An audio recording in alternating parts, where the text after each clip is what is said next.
Le renouveau de la justice est en marche. Le Premier ministre a présidé hier le Forum national sur la justice.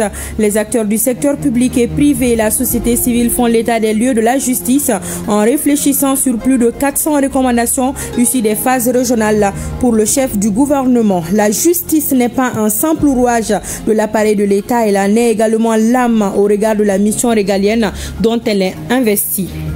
Le Conseil national de transition invite le gouvernement à intensifier les actions entreprises dans la gestion de la crise de carburant. Le président de l'organe législatif de la transition s'est exprimé à l'issue du vote des projets de loi. Le général de corps d'armée rend hommage aux conducteurs de citernes et aux femmes. Le gouvernement renforce le dispositif sécuritaire dans les stations de vente de carburant. Les forces de défense et de sécurité veillent à l'approvisionnement correct des citoyens en hydrocarbures. Le ministre de la Sécurité et de la Protection civile a visité quelques stations sur les dérives de la capitale. Le général Daoud Ali Mohamedine a salué la résilience des Maliens. Voilà les titres de votre journal de 20h. Vous servir est un réel plaisir. Bonsoir et merci d'avoir fait le bon choix de nous suivre. La justice n'est pas un simple rouage de l'appareil de l'État. Elle en est également l'âme au regard de la mission régalienne dont elle est investie. Déclaration faite hier par le Premier ministre, ministre de l'administration territoriale et de la décentralisation, le général de division Abdoulaye Maïga. C'est à l'ouverture des travaux du Forum national sur la justice. Les 2 jours d'échange ont permis aux participants de faire l'état de la justice de notre pays et donner de nouvelles orientations à la justice pour qu'elle puisse pleinement jouer son rôle dans le développement de notre pays. Le reportage de Mamari Koné et Aliou Touré. Après les états généraux des ordres professionnels de la justice, les concertations régionales dans les 3 ressorts des cours d'appel de Bamako, Kay et Mopti, voici le Forum national de la justice au Mali. Selon le président de la commission d'organisation, ce forum se tient à un moment charnière marqué par le renouveau de la justice et la refondation de l'État. Il regroupe pendant 2 jours les représentants des autorités administratives, le secteur privé, le monde universitaire, les forces vives de la nation et les acteurs judiciaires. Les 413 recommandations issues des travaux préparatoires sont soumises à l'examen des 200 participants venus des 19 régions de l'intérieur et du district de Bamako. C'est dans ce contexte que le ministre de la Justice et des Droits de l'Homme, garde des Sceaux, sur les très hautes instructions du président de la transition, chef de l'État, président du Conseil supérieur de la magistrature, son Excellence le général d'armée Assimi Goïta, a émis l'ingénieuse idée d'organiser un forum national sur la justice dont il a fait l'annonce lors de la clôture de la 2e édition de la Semaine de la Justice, le 28 janvier 2023. Le présent forum est le premier du genre exclusivement financé sur budget national et en présence des délégués de 19 régions de notre pays du district de Bamako, à l'opposé du premier forum financé substantiellement par le Canada. Les objectifs du présent forum consistent à définir et partager une vision commune du service de la justice, établir une synergie d'action entre les différents acteurs, amener les acteurs de la justice à offrir un service de justice crédible, efficace et transparent au service du développement, de la paix et de la cohésion sociale. Le forum se tient dans un contexte favorable eu égard à l'amélioration constante depuis 4 années de l'indice de perception de confiance des citoyens à l'institution judiciaire et des réformes majeures. La justice représente aujourd'hui l'une des aspirations les plus profondes et les plus légitimes du peuple malien. En effet, après des années marquées par l'instabilité, les crises sécuritaires, la corruption et l'impunité, les citoyens maliens ont exprimé de façon unanime lors des différentes consultations nationales leur soif de vérité, d'équité, de justice et de respect de leurs droits fondamentaux. La justice n'est pas un simple rouage de l'appareil de l'État. Elle en est également l'âme au regard de la mission régalienne dont elle est investie. Pilier central de l'autorité de l'État, elle doit revêtir les valeurs fondamentales qui sont indispensables pour l'efficacité de son action et la confiance des citoyens. C'est en cela que ce Forum national sur la justice, 2e du genre, après celui de 1999, revêt une importance fondamentale, car il s'agit de faire un diagnostic sans complaisance de l'état de notre justice, de dégager les perspectives de développement du secteur et de questionner l'avenir quant aux défis et aux enjeux liés à la paix, à la stabilité sociale et au développement socio-économique de notre pays. Pour le Premier ministre, chef du gouvernement, représentant du président de la transition, président du Conseil supérieur de la magistrature, la poursuite des réformes est essentielle afin d'apporter une réponse adéquate aux préoccupations des populations, notamment en matière de litiges fonciers et de lutte contre la corruption, la délinquance économique et financière et l'impunité sous toutes ses formes. Ce Forum national de la justice est assurément un rendez-vous historique en cette année déclarée année de la culture, pour questionner nos réalités culturelles, sociales et sociétales, dans l'optique d'en tirer des éléments pour renforcer et exprimer notre identité culturelle à travers les différents symboles pouvant caractériser la posture de la justice dans notre pays. Cela est d'autant plus nécessaire que les symboles actuels utilisés par la justice de notre pays n'ont souvent aucun attachement à la culture de notre pays. De la même manière, les valeurs culturelles reconnues auxquelles font référence la Charte pour la paix et la réconciliation nationale sont un creuset de modes alternatifs pour le règlement des conflits dans une logique de complémentarité entre la justice traditionnelle et la justice étatique. C'est le lieu de s'interroger également sur le port des actuelles toges des acteurs de la justice ainsi que d'autres attributs de la justice, vestiges d'un héritage colonial auquel il convient de mettre un terme. Le Premier ministre a par ailleurs félicité le ministre de la Justice et des Droits de l'Homme, garde des Sceaux, pour l'organisation des présentes assises. Il a aussi exprimé son souhait de voir se consolider les importants acquis en vue de la modernisation de l'appareil judiciaire au Mali. Et les travaux se sont achevés cet après-midi par une panoplie de recommandations. La cérémonie était présidée par le ministre de la Justice et des Droits de l'Homme, garde des Sceaux. Nous restons dans le domaine de la justice. Le ministère de la Justice et des Droits de l'Homme lance demain samedi la première phase du concours de recrutement des auditeurs de justice session 2025. Plus de 7630 candidats venus des ordres judiciaires et administratifs tenteront leur chance. Cette 4e édition du concours se déroulera simultanément sur 6 sites. Pour plus de détails sur le déroulement des épreuves, je vous invite à suivre les précisions du directeur national de l'administration de la justice. Il est interrogé par Garibou Pirou. Demain, nous allons organiser le concours de recrutement de 140 auditeurs de justice. C'est la 4e édition. La première édition a été organisée en 2022. Donc pour cette année, nous avons 7634 candidats qui vont concourir dans 2 ordres. L'ordre judiciaire qui a 4831 candidats et l'ordre administratif 2803 candidats. Ils vont concourir essentiellement sur 6 sites. Essentiellement les facultés qui sont sur la colline ici à Badalabougou. Nous avons d'abord l'Institut Cheikh Zayed, ensuite la faculté de droit privé, la faculté de droit des sciences économiques et de gestion, ensuite la faculté d'histoire et géo, ensuite la FAST, et ensuite nous avons la FSAP, la faculté des sciences administratives. Les conditions sont très transparentes. Et il n'y a aucun passe-droit. Dans le cadre de l'organisation aussi, nous avons pris des mesures pour éviter les cas de fraude. Nous avons notamment préparé une équipe qui va passer au détecteur de métaux tous les candidats. Et c'est pour aussi lancer un appel aux candidats pour leur dire que tous les effets électroniques sont interdits, notamment le téléphone, les montres connectées, les verres connectés et tout appareil électronique est interdit dans la salle. Et tout document aussi est interdit dans la salle. Les conditions pour être accepté en salle, il faut avoir une pièce d'identité en cours de validité. Une pièce d'identité en cours de validité, il y a notamment le passeport, la carte d'identité nationale, la carte NINA, la carte biométrique. Et le candidat est fouillé avant d'entrer dans la salle. Et tout effet est interdit dans la salle. C'est dire aux candidats aussi de préparer le concours. Et de prendre toutes les dispositions pour être à l'heure. Les épreuves commencent à 8 heures. À présent, le contenu de ce communiqué. Le ministre du Travail, de la Fonction publique et du Dialogue social informe que sont ouverts les concours directs de recrutement dans la fonction publique d'État au titre de l'année budgétaire 2025. Au total, 824 emplois sont mis en compétition. Ils concernent toutes les catégories A, B2, B1 et C et presque tous les corps de la fonction publique.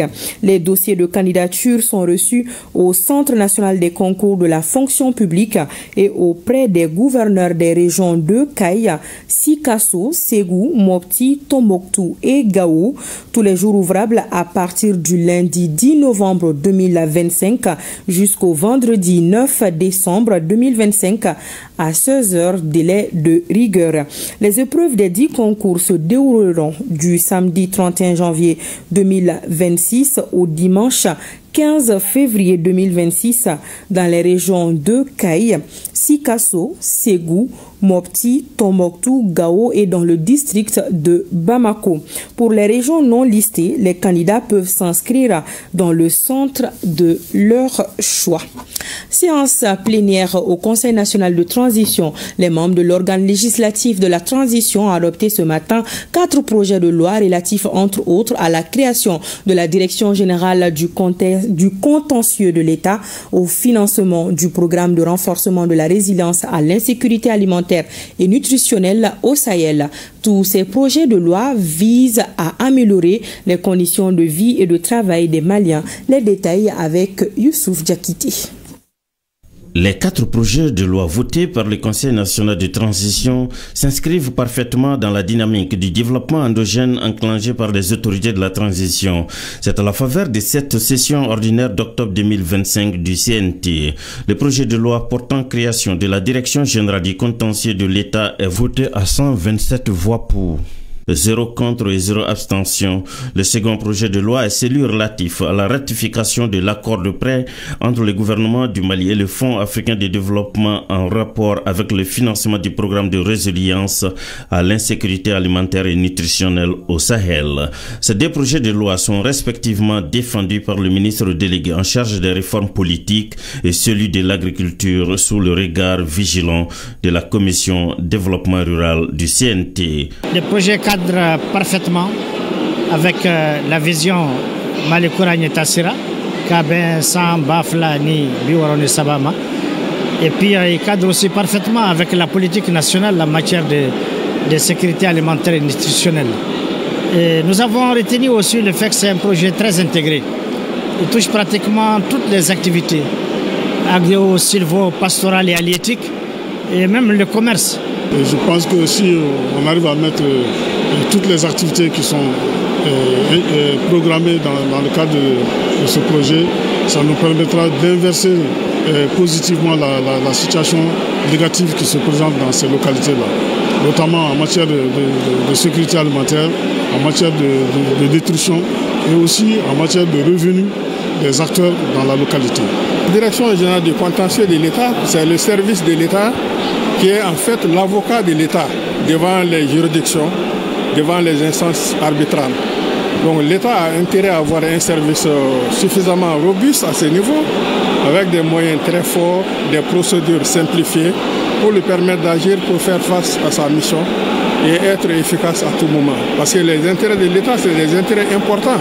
Les 2 autres projets de loi portent sur l'accord de financement du projet d'amélioration de la connectivité et de la résilience des infrastructures routières signé entre le gouvernement du Mali et l'Association internationale de développement et la création de l'Agence nationale d'évaluation et d'accréditation des établissements de santé. Ces projets de loi sont défendus par le ministre de la Santé et celui des Transports. Avec l'adoption de cette ordonnance, ça nous permettra d'avoir à l'œil toutes les structures, c'est-à-dire les structures aussi bien publiques que privées seront accréditées. Et en fonction de ça, comme les plus hautes autorités ont toujours demandé à ce que le Malien ait la santé plus accessible, de bonne qualité, à moindre frais, le plus proche. Donc ça nous permettra de pouvoir situer ça et dire aux Maliens quelles sont les structures qui vont bien et qui ne vont pas bien. L'ordonnance qui a été prise le 31 juillet 2025 vient d'être ratifié par le Conseil national de transition qui va donner quitus à l'association pour la mise en place de ces fonds qui va être utilisé pour les Douaza jusqu'à Gao. Si vous regardez, ces tronçons aussi étaient à un état de dégradation avancé. Donc le montant total de ces prêts s'élève à peu près à 133 milliards et quelques de francs CFA. À la fin de la session, les intervenants ont tour à tour notifié leur satisfaction quant à la validation des différents projets de loi qui, disent-ils, facilitent le travail sur le terrain au bonheur de la population bénéficiaire. Et pour coller à l'actualité, le président du Conseil national de transition a, au nom de son institution, invité le gouvernement à intensifier les initiatives prises pour atténuer la souffrance des populations. Le général de corps de l'armée Malik Diaw salue l'esprit patriotique des citoyens, rend hommage aux conducteurs de citernes et aux FAMA. Je vous invite à suivre son message, des propos recueillis par Youssouf Diakité. Nous avons suivi l'embargo illégal, illégitime et inhumain. Nous avons aussi connu le terrorisme multidimensionnel, mais s'attaquer aux véhicules de transport civil des produits pétroliers avec pour objectif d'étouffer notre économie et de nous asphyxier est loin d'être une stratégie, plutôt une cruauté inhumaine pour détourner le Mali de sa quête de souveraineté et saper le moral du vaillant peuple malien. Je voudrais ici remercier et encourager notre brave peuple debout, résilient, et demander au gouvernement de poursuivre les initiatives entreprises pour un retour rapide à la normale. Cette crise a pour objectif d'ébranler le chemin emprunté par les États membres de la Confédération des États du Sahel pour leur indépendance pleine et totale depuis le Mali.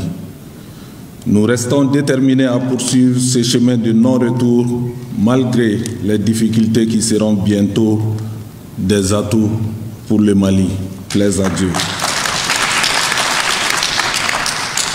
Aujourd'hui, le monde entier nous observe et nous n'allons pas démériter notre dignité. C'est aussi le lieu pour moi de signaler certains comportements qui, à tort ou à raison, nous exposent dans certaines de nos actions quotidiennes. Je vais parler de ceux qui filment les convois de transport de produits pétroliers, de leur point de ravitaillement jusqu'à leur destination finale.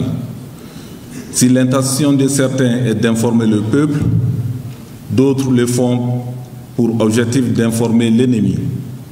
Nous devons arrêter ces pratiques si nous voulons gagner cette crise provoquée contre notre Maliba. Et nous n'avons point besoin de chance. Oui, j'ai dit que nous n'avons point besoin de chance ou d'un miracle pour gagner plus d'une décennie de lutte contre le terrorisme, mais plutôt du courage, rien que du courage, afin de ne pas trahir la mémoire de nos victimes et compromettre l'avenir de la génération future.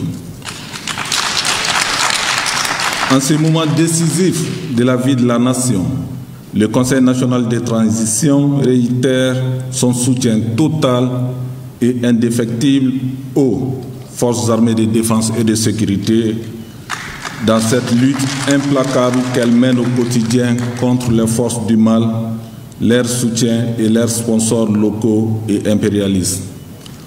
Aux opérateurs économiques, aux transporteurs et à toutes nos populations qui souffrent des effets de ces crimes odieux, aux braves et héroïques chauffeurs de citernes qui, aujourd'hui, sont des victimes du terrorisme et des témoins de l'histoire d'une crise provoquée et sponsorisée.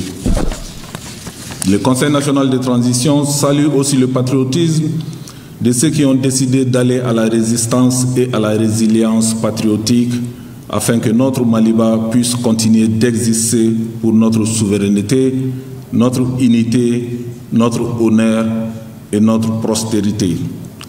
Resserrons nos rangs, oui, resserrons nos rangs, main dans la main et surmontons ensemble cette énième épreuve dans la solidarité, la cohésion et surtout avec un mental d'acier pour que survive la gloire et le bonheur du Maliba. Nous sommes les héritiers d'une vieille civilisation que rien ne pourra asservir. Nous résistons et nous résisterons pour toujours, car l'impossible n'est pas malien et le sursaut patriotique est sahélien. Un peuple, un but, une foi.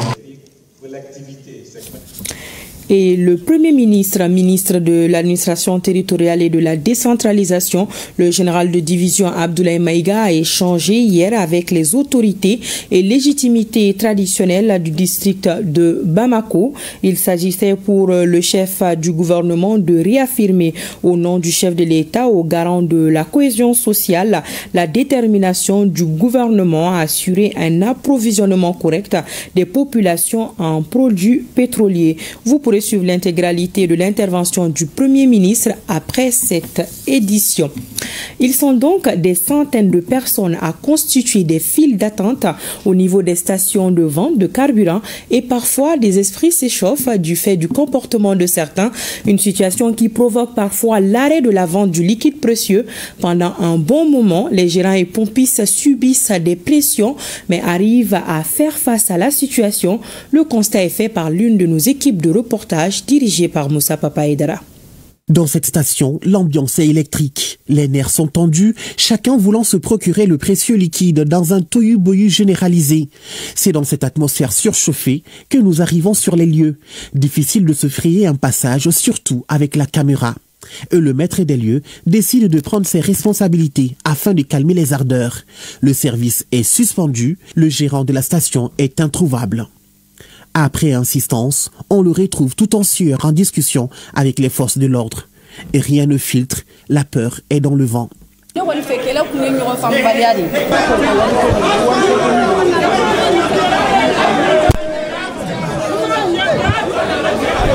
Les pompistes ont les visages crispés. Certains refusent même de parler. Entre le marteau et l'enclume, ces travailleurs ne demandent que la bonne compréhension des clients. Bon, jama de tɛ to yɔrɔ kelen an bɛ kuma mɔgɔw fɛ mɔgɔw bɛ kɛlɛ ni fɛnw kɛ ani butɔntigiw fana quoi ya ni u sera ka n'an bɛ feere la ni jama b'an da la i b'a dɔn wari bɛ kɛ mɔgɔw kunna donc risque ka bon quoi mɔgɔw bɛ n'u kolo mɔgɔw da la di kuma dɔ la faamaw yɛrɛ de b'an dɛmɛ donc n'u ye jama dégager o la an bɛ se ka feere kɛ facilement bɛɛ bɛ taa joona quoi ya sinon jama cayara togo o togo ni sira bɔra jama tɛ caya ma quoi parce que an bɛɛ ka teli feere la. 674. Les gérants reçoivent des coups de fil toutes les 5 minutes. Fournisseurs, autorités, clients VIP, cherchant à se ravitailler discrètement en violation de toutes les règles établies. Mais le présent coup de fil annonce la bonne nouvelle.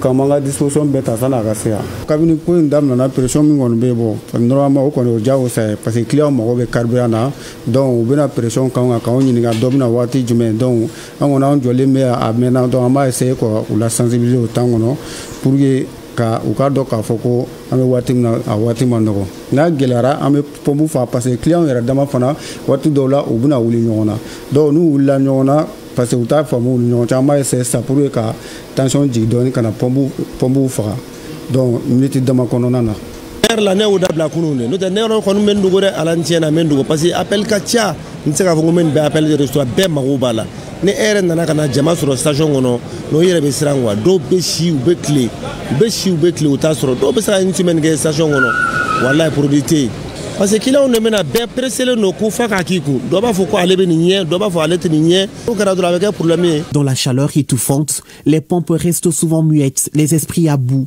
Bamako retient son souffle et ses moteurs aussi. En attendant l'approvisionnement de cette station en carburant, une sieste s'impose sur la piste de tous les combats. Face donc à ces comportements, le gouvernement n'a pas tardé à renforcer le dispositif sécuritaire dans les stations de vente de carburant afin de mettre fin au désordre et permettre à chaque citoyen de s'approvisionner sans problème.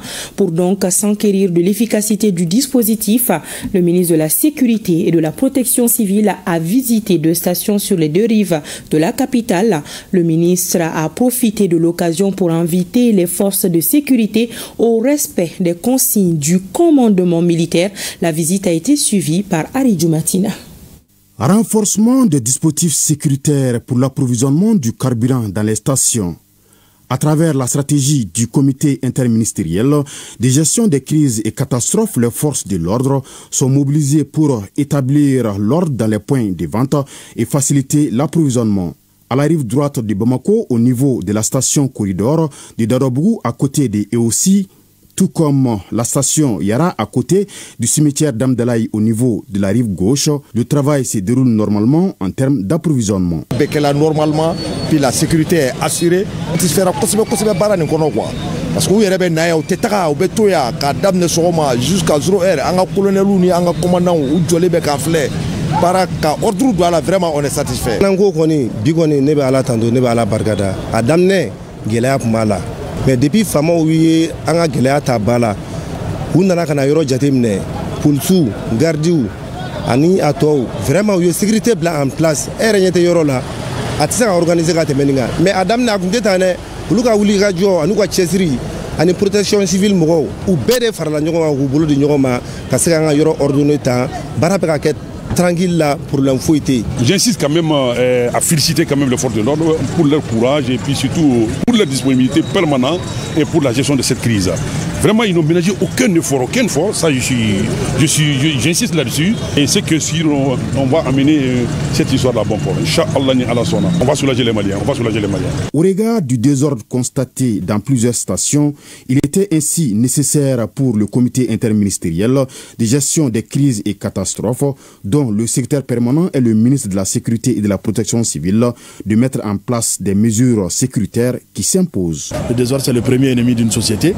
Donc nous avons mis en place des dispositifs sécuritaires que nous avons toujours renforcés. Même ces derniers jours, nous avons multiplié nos effectifs au niveau de toutes les stations, des points de vente, pour s'assurer d'abord de l'ordre.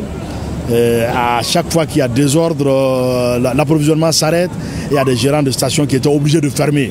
Et quand on ferme, c'est des temps d'approvisionnement qui sont perdus. Et donc on a mis en place un dispositif qui consiste à ne pas laisser tous les véhicules rentrer dans les stations. Les véhicules se garent avant la station et le véhicule qui est de tout rentre, prend, s'approvisionne et ressort.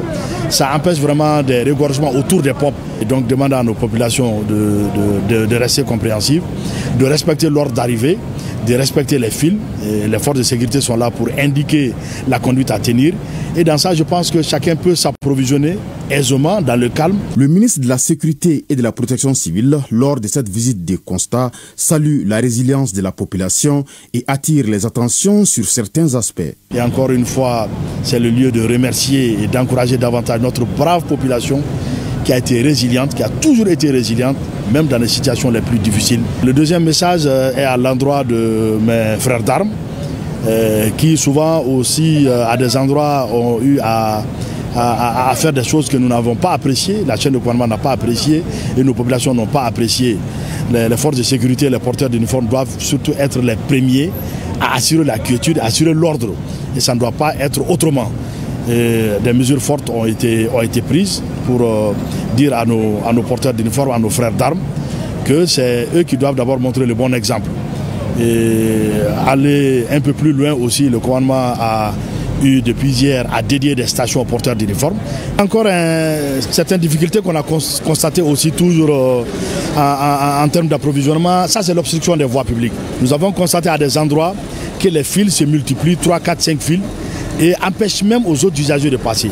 Donc nous les invitons vraiment à suivre les consignes données par les forces de sécurité, mettre les fils en place dans l'ordre, la discipline, mais aussi toujours laisser un passage pour les autres. Tout le monde ne vient pas s'approvisionner.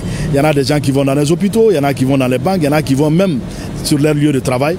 Donc nous invitons vraiment la population à faire en sorte qu'ils respectent les fils d'approvisionnement, mais qu'ils fassent en sorte quand même qu'il y ait tout le temps un couloir de fluidité pour permettre aux autres quand même de passer très librement. Certes, de longues files d'attente sont toujours perceptibles, mais la fluidité en termes d'approvisionnement est désormais démise dans les points de vente. C'est là grâce aux dispositifs sécuritaires mis en place. Et les campagnes de sensibilisation se poursuivent avec l'ensemble des acteurs. La ministre de l'Équipement et des Transports, en collaboration avec les acteurs du secteur du transport et des hydrocarbures, ont évalué hier le dispositif administratif encadrant le transport de carburant au Mali. Les parties ont été invitées à jouer pleinement leur rôle pour garantir une meilleure fluidité dans le mouvement des camions-citernes. Le point avec Seydou Traoré.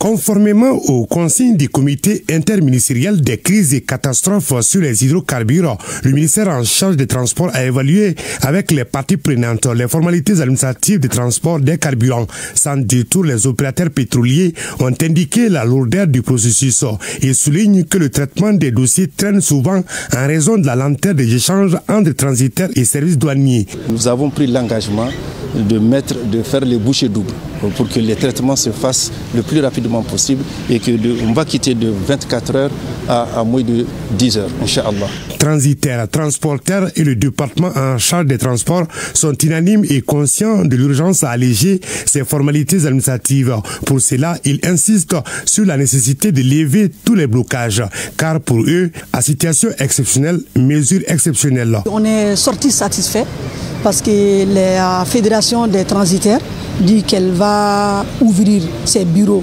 H24. Et ensuite, au niveau des bureaux de pétrole, les bureaux de pétrole aussi sont ouverts H24. Et ensuite, on a demandé aux opérateurs pétroliers de donner l'ordre de transit aux transitaires à temps avant que les cargaisons n'arrivent à Bamako, que les transitaires fassent les déclarations en ligne. Donc quand les cargaisons arriveront, ça va nous faire gagner du temps. Donc c'est ce qui a été accepté par l'ensemble des acteurs intervenant sur la chaîne logistique. Les parties ont également convenu d'aller vers une communication renforcée pour mieux surmonter les obstacles éventuels durant l'approvisionnement en hydrocarbures du Mali. Appel à la résilience et à la prière. Le ministre des Affaires religieuses, du culte et des coutumes a rencontré à son tour les leaders religieux et coutumiers pour leur transmettre le message du gouvernement. Dr Mahamadou Kone a invité ses interlocuteurs à renforcer la sensibilisation pour l'apaisement du climat social. Le reportage de Tchemoro Konati. C'est une adresse sommaire de 15 minutes en langue officielle bambara pour transmettre un message de haute portée. La résilience de la population pour l'apaisement du climat social. Le ministre des Affaires religieuses, du culte et des coutumes, qui porte ainsi la voix du gouvernement, a de prime abord rappelé à ses interlocuteurs leur rôle combien déterminant dans la sensibilisation en période de crise. Au nom du président de la transition, chef de l'État, le général d'armée Assimi Goïta et le premier ministre, docteur général de division Abdoulaye Maïga, remercier les leaders religieux et les hommes coutumiers par rapport à leur endurance et par rapport à leur résilience, par rapport à tout ce qu'ils ont accepté et subi au nom du patriotisme. On a vu des Maliens dans une solidarité sans faille. Nous les remercions beaucoup. Le ministre des Affaires religieuses, du culte et des coutumes justifie cette rencontre par les désagréments actuels liés à la demande forte en carburant qui dépasse l'offre. Loin d'avoir donc la prétention de dispenser une leçon de morale, Dr Kone invite chaque confession à renforcer la prière et la bénédiction pour une sortie définitive d'impasse. Le message clé, c'est de sensibiliser les gens. Sensibiliser les musulmans, les chrétiens, tous les Maliens sans exception, pour l'amour du Dieu, l'amour de notre pays, qu'on soit tous des soldats pour défendre notre pays. Deuxième point, c'est de faire des bénédictions. On dit dans notre hymne national que c'est Akaf Samaloé. Nous allons répartir avec la force encore pour sensibiliser alors, dans nos églises, dans nos mosquées, partout où il y a un rassemblement. L'appel a été fait au bon moment pour unir les fils et les filles de ce pays autour de la maison commune. Nous sommes dans des moments d'épreuve. Qui dit épreuve dit vraiment le sens élevé de la responsabilité. Il y a des décennies, le Mali a connu une période exceptionnelle de famine. On consommait toutes sortes de fruits. Nos grands-parents ont été résilients. Des réactions qui attestent combien les leaders religieux et coutumiers restent disposés à suivre la trajectoire tracée par les autorités de la transition au nom de la mère patrie. Une détermination inébranlable que chacun à son niveau se propose de vulgariser. Le même exercice se déroule dans les capitales régionales. Les gouverneurs de région font le point de la situation aux forces vives. Celles-ci sont invitées à jouer leur rôle dans la lutte contre la spéculation et dénoncer les mauvaises pratiques. Ce fut le cas à Kay, Koulikoro et Sikasso. Nos correspondants régionaux sont Moussokoro Sereme, Boubacar Sissoko et Mamadou Diallo.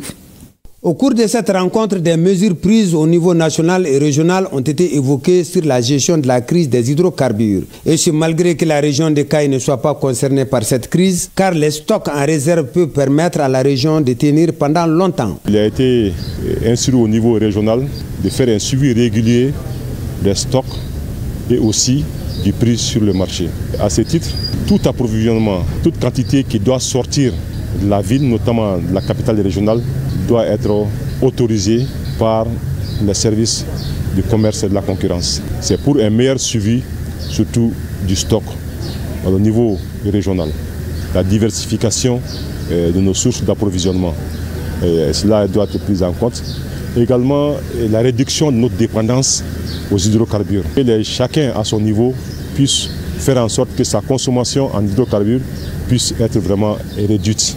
Dans son intervention, le chef de l'exécutif régional a salué la résilience des populations, des chauffeurs et des transporteurs avant de mettre un accent particulier sur les efforts consentis des opérateurs économiques de Kay dans la gestion de cette crise de carburant. Le moment fort, c'était l'embargo.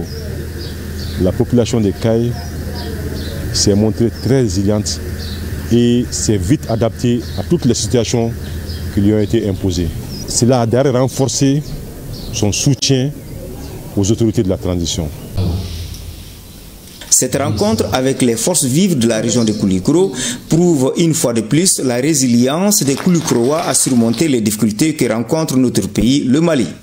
J'ai dit à la population qu'aujourd'hui, nous devons évoluer à l'unisson, nous devons évoluer dans le même sens pour éviter à ce que les partenaires méchants qui n'ont pas réussi dans leur mission atteignent leurs objectifs de division et de déstabilisation du pays.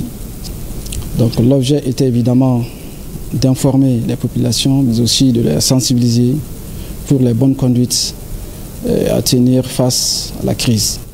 Durant les échanges, les intervenants ont tous rassuré le chef de l'exécutif régional de leur soutien pour juguler cette crise passagère d'hydrocarbures. C'est la sensibilisation et la mobilisation. Et puis le troisième mot, c'est la résilience. Parce que face à l'histoire, il faut marquer. Et puis il faut montrer que tu es prêt à subir pour pouvoir y remonter. Parce que la vie, c'est une question de génération et d'étape. Bon, aujourd'hui, la jeunesse de Koulikoro est jamais mobilisée pour qu'on puisse relever les défis. Parce que ce n'est qu'une étape dans la reconstruction du Mali que nous souhaiterons laisser à nos futures générations. Son message nous a quand même fait comprendre que nous sommes toujours appelés à la résilience, à prendre conscience que c'est une crise qui nous a été imposée. Et puisque c'est une crise qui nous a été imposée, nous avons également le devoir de prendre la chose telle qu'elle, en faisant preuve de citoyenneté, en faisant preuve aussi de courage et de bravoure toujours. Donc c'est le lieu de remercier, de saluer, de féliciter les forces armées maliennes pour leur bravoure et leur professionnalisme. C'est également le lieu de saluer la bravoure des transporteurs et des opérateurs économiques, alors qui évoluent dans le domaine du pétrole aujourd'hui.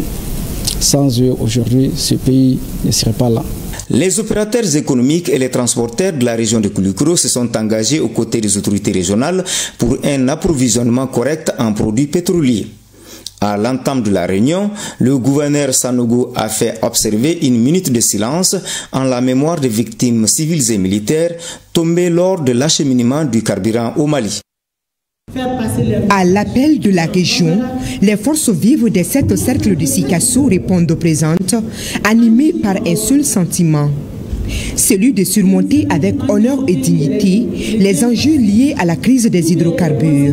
Nous saluons vraiment les efforts déployés par le gouvernement et en ce qui concerne ce ravitaillement normal. Et nous saluons également les efforts des pétroliers du Mali. C'est une question de survie de la nation. Donc on se doit tous de protéger ces pays. Chacun en ce qui le concerne doit être vraiment un partisan de paix. Les organisations de femmes et de jeunes Confessions religieuses, élus communaux et légitimité traditionnelle saluent cet esprit de responsabilité des autorités et réaffirment tout leur engagement dans la recherche de solutions durables à cette crise et dans la préservation de la cohésion nationale. La jeunesse de Sikasso, consciente des défis actuels, reste pleinement engagée aux côtés des autorités pour promouvoir la responsabilité citoyenne, la solidarité, la résilience, à accompagner toutes les initiatives visant à assurer une gestion transparente et équitable des ressources énergétiques. Comment on peut vendre son pays? Que chacun prenne conscience au moins. Le Mali là c'est pour nous. On a hérité ça de quelqu'un. Cette journée d'information et de sensibilisation a pris fin par une séance de bénédiction pour la stabilité du pays et une minute de silence en la mémoire des victimes civiles et militaires. La situation varie d'une région à une autre, c'est ce que nous disent nos différents correspondants dans les régions de Gao, Kidal, Menaka et Nara. Les reporters sont Idrissa Keita, Shirfi Moulaya Aïdara, Idrissa Djibrila Maïga et Aliou Idrissa Maïga. Les légitimités traditionnelles, les représentants des femmes et des jeunes, bref, toutes les couches de la société civile de Gao ont répondu à l'appel du gouverneur de la région de Gao. Ici, l'objectif est clair. Il s'agit de créer la rareté, mettre les Maliens les uns contre les autres, faire croire que l'État a abandonné le peuple et pousser les pays au chaos intérieur. On veut que Bamako s'oppose aux régions, que la population s'oppose aux opérateurs économiques, que les citoyens s'opposent à l'État. Nous ne tomberons pas dans ces pièges car nous sommes suffisamment avertis. Selon le chef de l'exécutif régional, il n'y a pas de manque de carburant à Gao, mais des gens veulent profiter de la situation pour augmenter le prix. Ces 2 derniers jours, on voit qu'ils veulent faire augmenter les prix. S'ils n'arrêtent pas, j'arrête leur activité. Dans cette démarche vers la stabilité de notre pays, l'accompagnement des forces vives de Gao ne fera pas défaut. On ne peut pas rester indifférent. Le cadre de concertation invite l'ensemble de la population de Gao à soutenir les forces armées. Que force reste à la loi. La jeunesse vous affirme à travers ma voix son accompagnement est réel pour tout le rôle qu'il devrait jouer dans la réussite de cette belle mission. La région de Gao continue d'être approvisionnée en carburant grâce aux efforts des forces de défense et de sécurité. La salle des conférences du gouvernorat de Kidal a refusé du monde lors de la rencontre de sensibilisation et d'échange entre les populations et les autorités sur des questions d'intérêt national.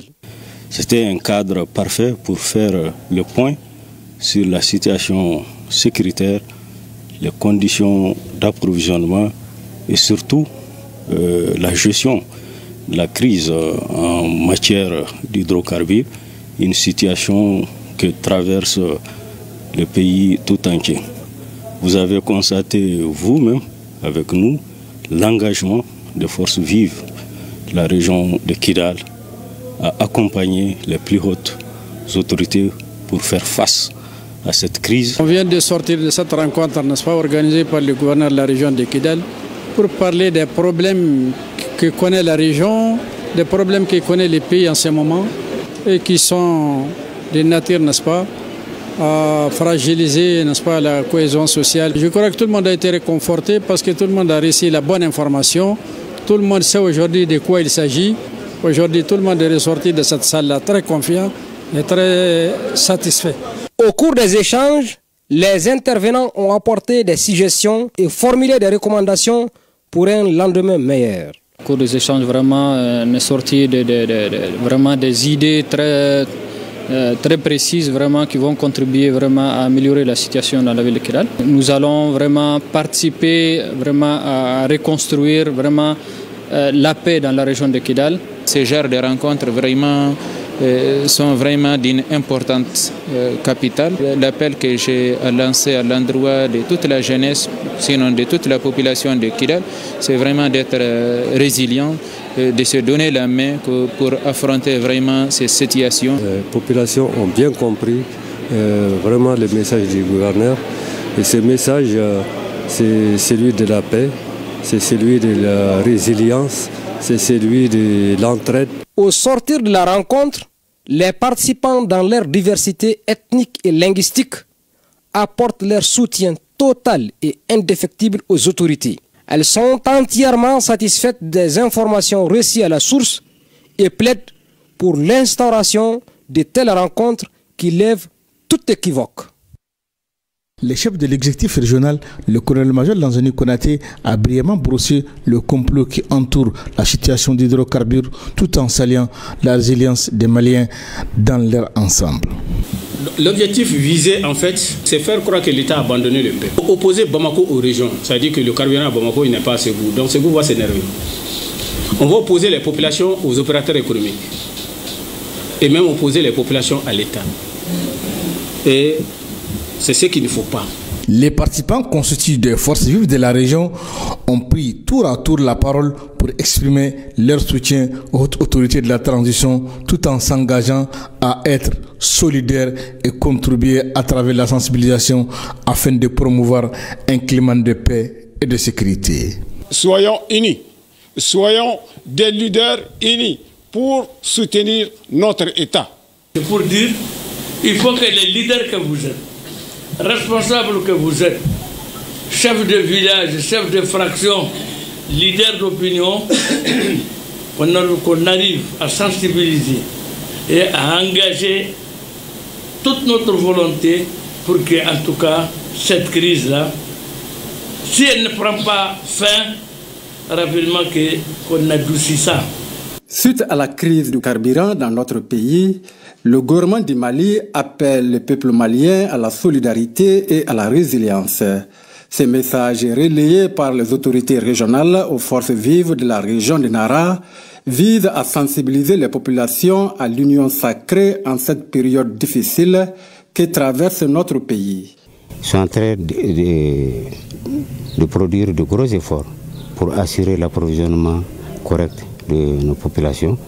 Il faudrait que les populations également adhèrent à cette dynamique-là, c'est-à-dire à sortir de la spéculation, à sortir de la création d'une certaine misère qui sert à d'autres, mais qui ne profite pas à la majorité de la population. Prenant la parole, l'ensemble des forces vives ont tous apprécié cette initiative du gouvernorat et se sont engagés à se donner la main pour accompagner les autorités.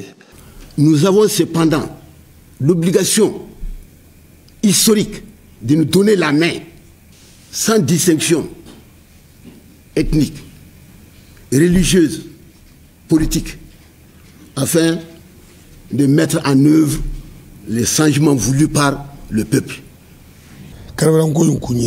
Nous devons rester debout, solidaires et confiants. Ce n'est qu'ensemble, unis derrière nos autorités, que nous pourrons surmonter cette épreuve et préserver notre dignité nationale. Le gouvernement rassure que tout est mis en œuvre pour mettre fin à cette crise dont la gestion demande une solidarité collective et nationale, laissez entendre les autorités régionales. Voilà, d'autres reportages sur les initiatives du gouvernement dans la résolution de cette situation dans nos éditions futures. Et nous arrivons donc à la page AES de cette édition. C'est juste après le jingle.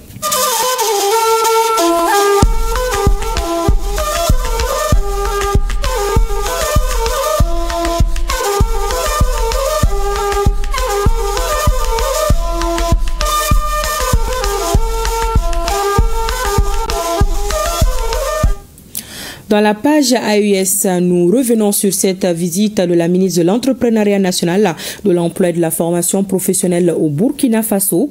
Oumou Salseik a pris part au forum sur l'enseignement et la formation technique et professionnelle autour du thème « Mise en œuvre des réformes pour un système d'enseignement et de formation techniques et professionnelles au service du développement endogène du Burkina Faso ». Le commentaire de Souma Waïdara. Le futur du Sahel s'écrira par la compétence. Le Mali plaide pour une alliance forte autour de la formation professionnelle. Madame le ministre de l'Emploi et de la formation professionnelle a pris part à un panel de haut niveau sur les réformes dans l'enseignement technique et professionnel. Et dans le cadre de la formation professionnelle, l'État peut construire. Donc il investit carrément dans le centre de formation professionnelle, il l'équipe et le remet aux collectivités territoriales pour la gestion. De ce point, l'État accompagne en ressources pour prendre en charge le fonctionnement. Défi commun auquel font face les pays du Sahel, elle a appelé à une action concertée et concrète entre les États membres de la Confédération. C'était à l'ouverture du forum en présence des autorités burkinabées. Mon département a d'ailleurs proposé un projet de protocole de partenariat entre les ministères en charge de la formation professionnelle, de l'entrepreneuriat et de l'emploi au sein de l'espace AES. Ce document sera transmis pour examen et enrichissement.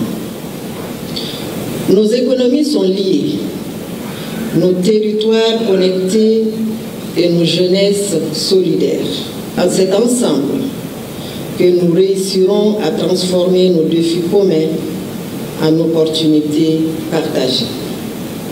Sous le leadership éclairé de nos 3 chefs d'État, bâtir un espace sahélien fort, solidaire et prospère, où la jeunesse armée de savoir-faire et de dignité deviendra le véritable moteur du développement, telle est l'ambition des autorités de la Confédération des États du Sahel.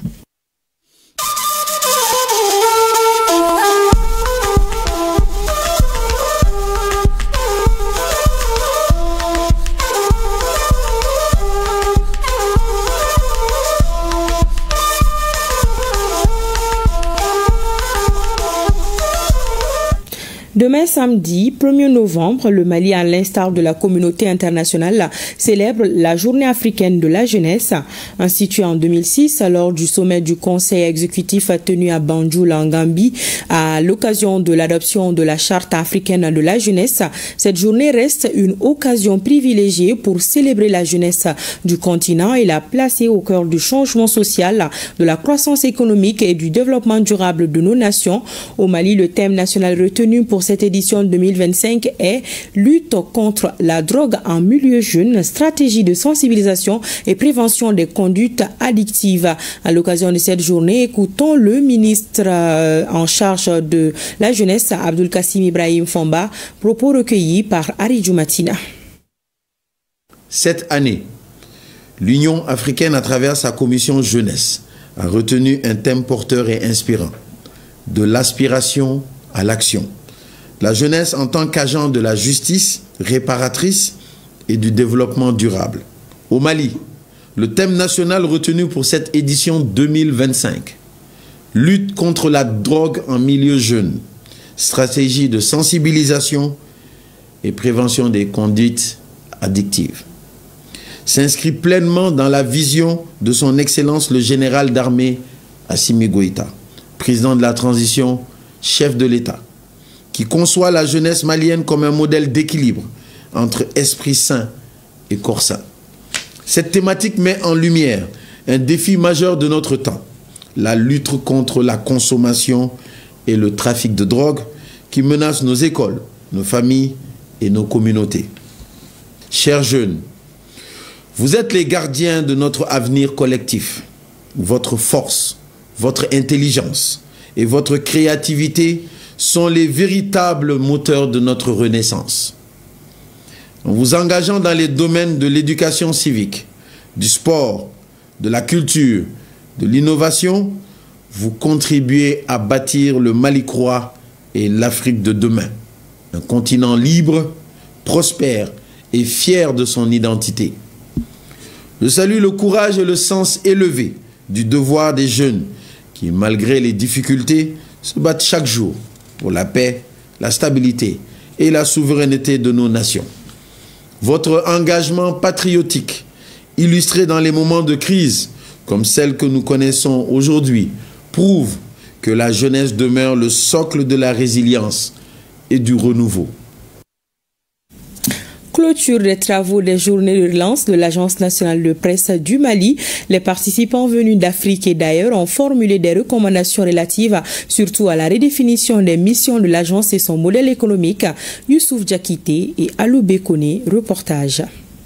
Ces journées de relance de l'Agence nationale de presse du Mali sont voulues par les responsables de l'Agence malienne de presse et de publicité pour magnifier le rôle crucial joué par l'agence de presse dans le traitement et la diffusion de l'information publique.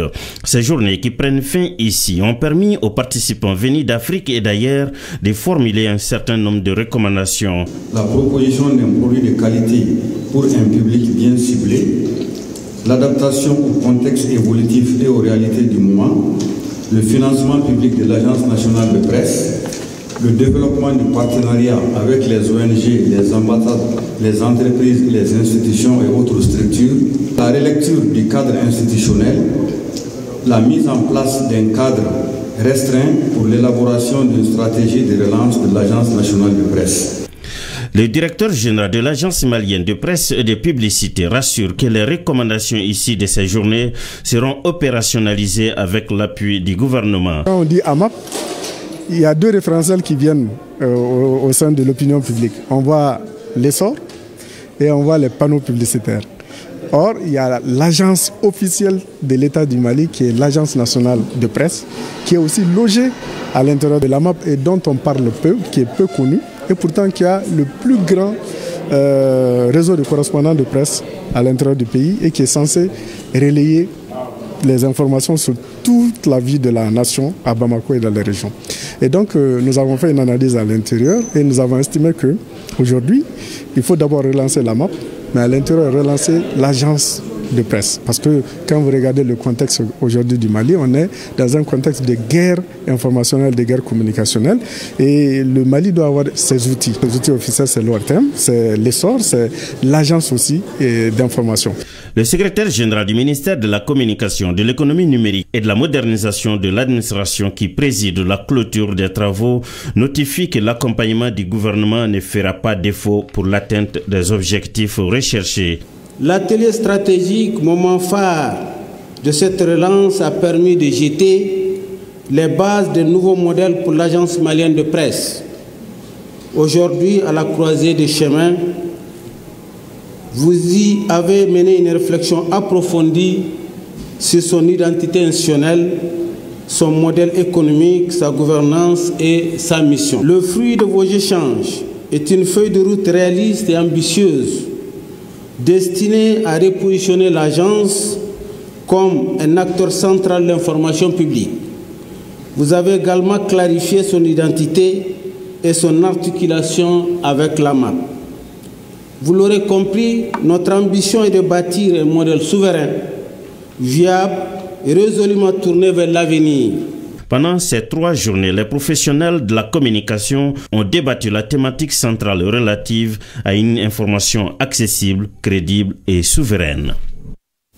À présent, nous ouvrons un chapitre sur les activités du mois de la solidarité et de la lutte contre l'exclusion. Le ministre des Maliens établi à l'extérieur et de l'intégration africaine, Moussa Agatayer, a rendu visite à 2 familles de migrants de retour au Bercail, Fatoumata Sakiliba à Dougoura Koro de retour du Gabon et Samba Sissoko à Bankoni, un Malien établi en Libye de retour. Boubacar Bablintouri pour plus de précisions. Aucun Malien ne sera laissé de côté. Une conviction du ministre des Maliens établi à l'extérieur et de l'intégration africaine. 2 familles de migrants de retour ont reçu la visite du ministre de tutelle ce 31 octobre, dernier jour du mois consacré à la solidarité et à la lutte contre l'exclusion. Il s'agit de Fatoumata Sakiliba à Dougoula Koro, mère de 5 enfants de retour du Gabon après 29 ans, et Sambou Sissoko à Bankoni, un Malien établi en Libye de retour. Des migrants en détresse qui ont regagné le Bercail grâce aux efforts du département. Nous avons été ce matin pour la première visite rencontrer une dame que nous avons aidée à revenir du Gabon, qui est avec ses 5 enfants et à qui nous avons offert des billets d'avion pour venir au pays et s'installer chez elle. Et notre deuxième visite, nous sommes venus chez cet autre Malien de retour qui était en Libye et qui est revenu également en situation difficile. Et nous sommes venus lui apporter le message des plus hautes autorités de notre pays, particulièrement le message du président de la transition, son Excellence le général d'armée Assimi Goïta. En rendant visite à ces deux familles, le ministre respecte une tradition, celle de montrer sa solidarité à travers la remise des enveloppes symboliques. Si nous sommes là aujourd'hui, après les décès de mon mari, c'est grâce au ministre qui nous a gracieusement offert des billets d'avion. Et en plus, il vient nous rendre visite et nous soutenir. Vraiment, merci au ministre et aux autorités de la transition pour cet élan de solidarité. Que le ministre prenne son temps pour venir me rendre visite et m'apporter sa compassion et sa solidarité, je ne peux que le remercier. Que le Tout-Puissant l'accompagne. Ces deux compatriotes n'ont pas manqué de partager certaines préoccupations avec le chef du département avant de faire des bénédictions pour le pays.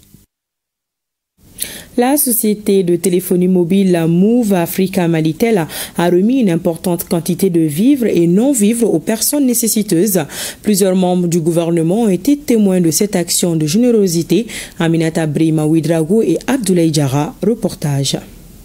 Des maisons inondées, des champs détruits et des troupeaux emportés.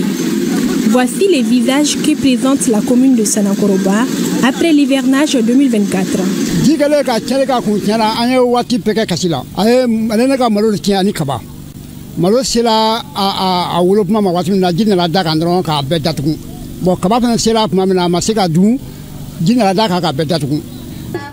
Cette triste réalité est désormais conjuguée au passé.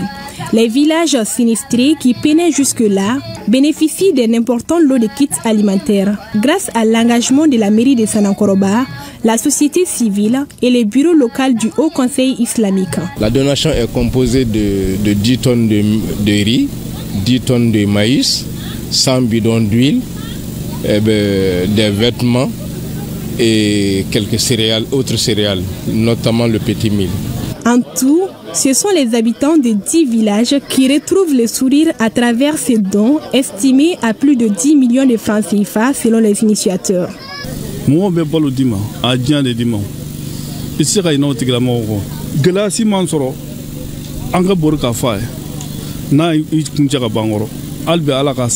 Pour rester dans la dynamique du mois de la solidarité et de la lutte contre l'exclusion, le maire de Sanankoroba a aussi rendu visite aux deux personnes les plus âgées de sa commune. Blantigui Traoré et Noumouni Koulibaly sont respectivement âgés de 96 ans et 105 ans. Voilà toutes nos excuses pour ce problème d'aiguillage.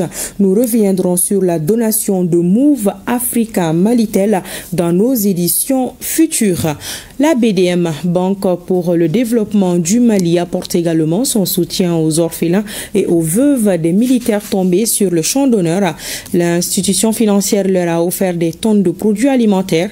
Coût de l'opération, 20 millions de francs CFA. Le compte rendu de Sokona Kamisoko. C'est une opération à caractère purement humanitaire au bénéfice des nécessiteux. Elle touche plusieurs dizaines de veuves et d'orphelins de militaires tombés sur le champ de bataille. Ainsi, la Banque malienne pour le développement du Mali fait une fois de plus parler son cœur dans le cadre du mois de la solidarité et de la lutte contre l'exclusion. La BDM, j'allais dire la banque de tous les Maliens, se soumettra plus promptement à ses devoirs dès lors que l'action va à l'endroit des veuves et orphelins de nos forces combattantes, grâce au sacrifice desquelles nous nous mouvons, nous travaillons et nous dormons dans la quiétude. C'est pourquoi la Banque de développement du Mali SA, institution bancaire historique et citoyenne au Mali, a encore porté son choix cette année sur le service social des armées. Dans ce cadre, l'appui alimentaire que la Direction générale de la BDM nous charge d'apporter ce jour est composé de 25 tonnes de riz, 10 tonnes de sucre, 217 cartons d'huile pour une valeur totale de 20 millions de francs CFA. Nous tenons à remercier la BDM SA à travers le service social des armées pour cette marque de solidarité. Nous pensions que le rôle d'une institution financière se limite juste à la gestion financière. Nous ne savions pas que l'humanitaire en faisait partie. Vraiment, les efforts de nos maris n'ont pas été vains.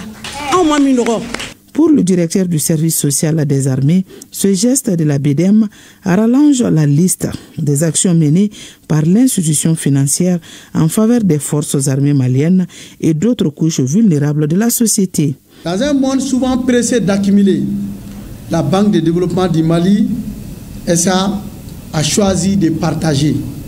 Et ce choix est la marque des entreprises éclairées. Ce geste de la BDM-SA n'est pas seulement une contribution, c'est un acte de foi, un message d'espérance, un symbole de solidarité authentique. En guise de remerciement de ce geste de solidarité, le directeur du service social des armées a décerné une lettre de remerciement à la direction de l'établissement financier, de quoi l'encourager à persévérer dans ses actions d'assistance des démunis. Une délégation de la commission de la rédaction de la Charte nationale pour la paix et la réconciliation nationale a, au nom de son président, remis des enveloppes symboliques à la pouponnière de Niamana et à l'UMAV. Les motivations de cette donation dans ce reportage de Awa Adamon Koulibaly et Moulay Sidibé. La main qui donne est au-dessus de celle qui reçoit, dit-on. Mais pour Ousmane Issoufy Maïga, les deux se serrent à hauteur d'âme. En partageant 1 million de francs CFA, fruit de son prix pour la promotion de la paix entre le centre d'accueil et de placement familial La Pouponnière et l'Union malienne des aveugles, l'ancien Premier ministre rappelle une vérité simple et lumineuse. L'humanisme ne se hiérarchise pas, il se pratique. Il n'est pas à son premier essai. Je me souviens en 1991, j'étais là, j'ai vécu ça.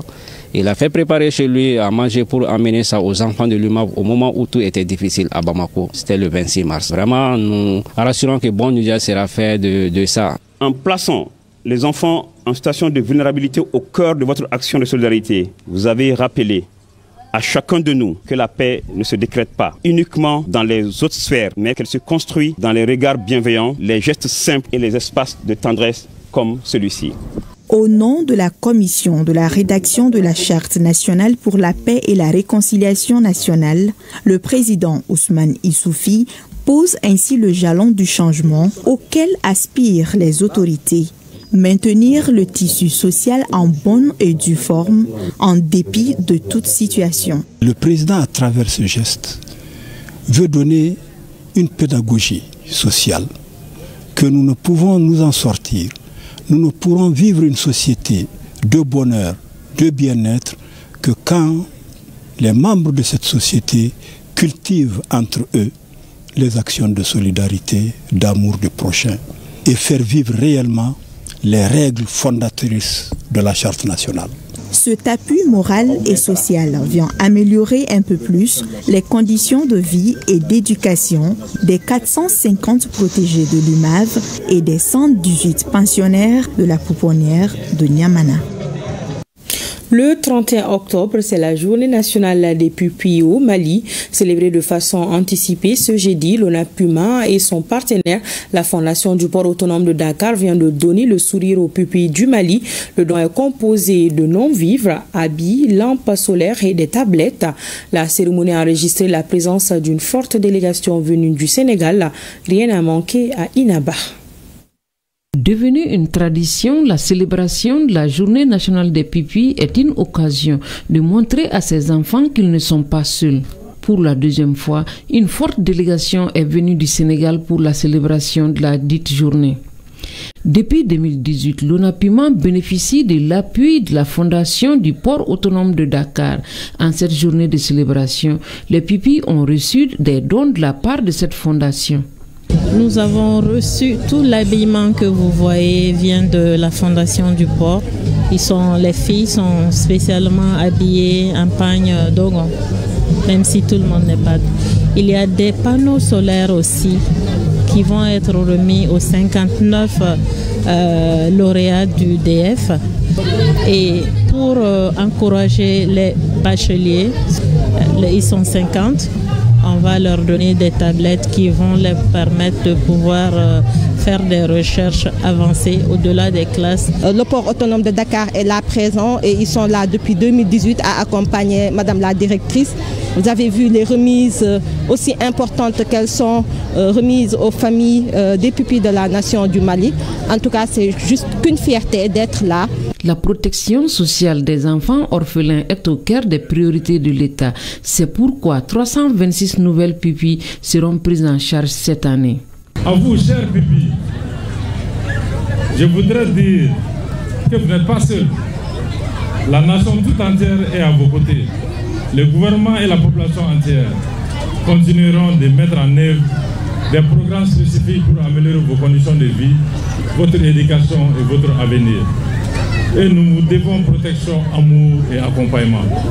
Le Mali et le Sénégal entretiennent d'excellentes relations dans plusieurs domaines. Deux peuples liés par l'histoire, la géographie, la culture et la solidarité. C'est l'occasion aussi pour l'Office national des pupilles du Sénégal et son vis-à-vis malien de formaliser des échanges qui existent depuis 2019. Et je le disais tantôt, la société de téléphonie mobile Move Africa Malitel a remis une importante quantité de vivres et non-vivres aux personnes nécessiteuses. Plusieurs membres du gouvernement étaient témoins de cette action de générosité. Aminata Brema Ouedraogo et Abdoulaye Diarra, reportage. Venu avec une chaise roulante, Ibrahima Djigene retourne chez lui sur sa nouvelle moto Jakarta. En plus de lui, plus de 700 autres personnes vulnérables et en situation de handicap bénéficient d'équipements nécessaires à leur épanouissement. Offert par un seul bienfaiteur, il s'appelle Move Africa Malitel. Plus que jamais, nous avons tenu à être plus proches des populations afin de leur témoigner notre solidarité légendaire.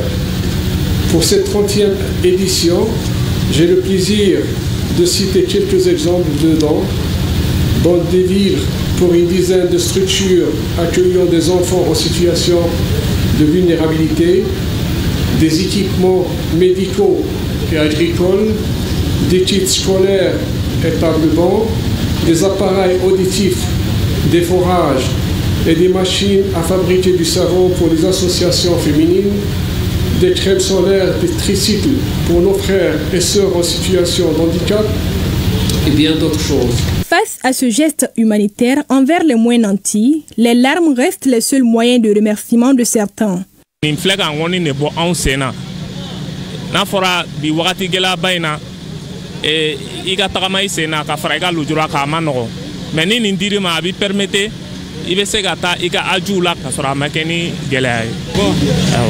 enfants non-voyants de l'Union malienne des aveugles portent en eux des rêves immenses, malgré l'obscurité qui entoure leurs yeux. Mes frères et sœurs, réfugiés burkinabés de Kouralé, cherchent refuge, sécurité et un nouveau départ. Pour tous ces bénéficiaires, les vivres que vous offrez aujourd'hui ne sont pas des simples denrées alimentaires. Ce sont des symboles d'amour, de reconnaissance, de leur humanité et de leur dignité. Ces dons en équipement solaire et scolaire jouera un grand rôle dans la facilitation des accouchements de nos mères en âge de procurer dans le cercle de Baflabé et particulièrement dans la commune de Maïna. Au rang des bénéficiaires, les femmes rurales ne sont pas oubliées. Elles ont aussi reçu des matériels de saponification pour accélérer leur autonomisation, comme le souhaite leur département de tutelle.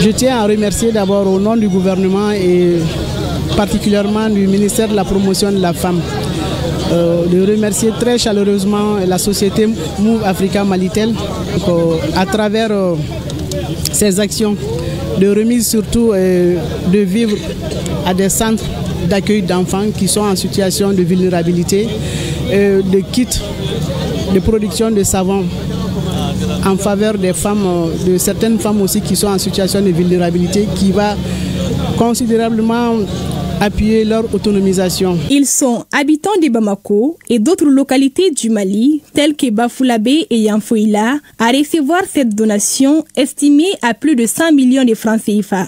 Mois d'octobre oblige, l'entreprise de téléphonie mobile joint ainsi la solidarité à sa responsabilité sociétale envers la population. Un appui de taille pour les autorités dans leur mission régalienne.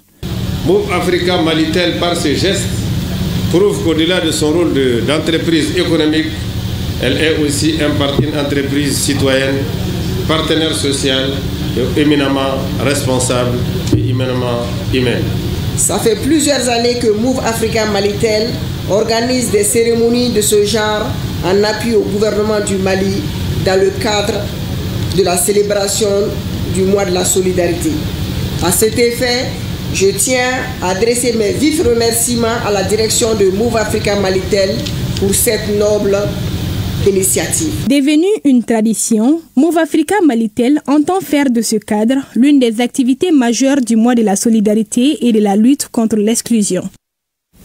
En prélude au sommet mondial pour le développement prévu du 4 au 6 novembre à Doha au Qatar, la Fédération malienne des associations de personnes handicapées en partenariat avec Saïd Saver a remis une déclaration au ministère de la Santé et du Développement social. À travers ce geste, les représentants des personnes vivant avec un handicap ont insisté sur la nécessité d'une meilleure prise en compte de leurs besoins et sur l'importance de leur participation effective à ce rendez-vous international. Soumaïo Aïdara, compte rendu.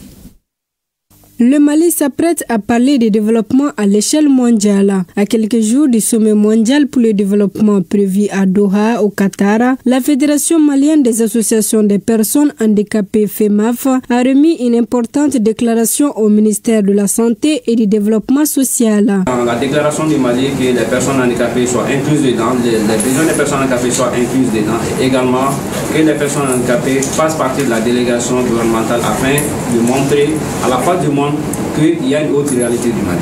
En recevant la déclaration, le ministère a rassuré la FEMAF que les aspirations et les droits des personnes en situation de handicap seront pris en compte et défendus à Doha. Nous pensons bel et bien que tout ce qui est les aspirations, les recommandations, les acquis sont encore une fois pris en charge non seulement par le ministère de la Santé et du Développement social aussi, mais aussi le forum sera un tremplin de plaidoyer encore une fois pour les personnes vivant avec handicap. Une démarche symbolique qui témoigne de la volonté de cette couche de faire entendre sa voix et de participer pleinement au développement inclusif du Mali. À noter que le sommet mondial pour le développement se tient du 4 au 6 novembre 2025.